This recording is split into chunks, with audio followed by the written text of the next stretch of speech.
রাস্তা থেকে নিচে আসো। না বাবা,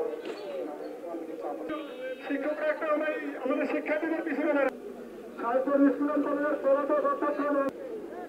আমি সাহেবগঞ্জ স্কুল অ্যান্ড কলেজের আমার এই প্রতিষ্ঠানে 1991 সালের পর থেকে আমাদের আন্দোলন চলাকালীন অবস্থায় আমাদের সাবেক সভাপতি আনসারুল ইসলাম বাবু, ওনার ওয়াইফ লিনা বেগম এবং ওনার পরিবারের আরও বিভিন্ন নানান লোকজন এসে আমাদের উপরে লাঠি ইট পাথর দিয়ে আঘাত করতে থাকে।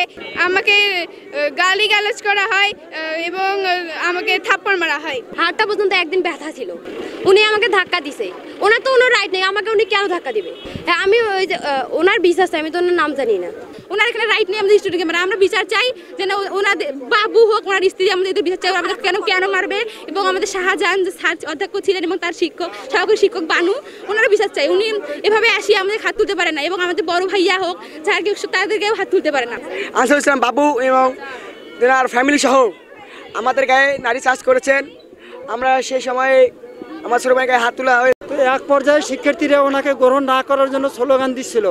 ওই স্লোগানে আনসারুল ইসলাম বাবু এবং তার পরিবারের সদস্য, বিশেষ করে তার মিসেস, ওকে প্রথমে আঘাত করে। ওকে আঘাত করার কারণে ওর নাইনের বড় বোনেরা এবং ওর বান্ধবীরা ওকে সেভ করতে গিয়ে ও আঘাতের শিকার হয়। তো আমি পরে প্রতিবাদ করলাম এবং সঙ্গে সঙ্গে আমি হারাগাছ থানায় গিয়ে অভিযোগ করে আসছি শিক্ষার্থীদের পক্ষে যেন ভবিষ্যতে এরকম কেউ আসিয়া মাঠে প্রবেশ করে বাচ্চাদের আঘাত করতে না পারে। আমি এর উপযুক্ত বিচার চাই।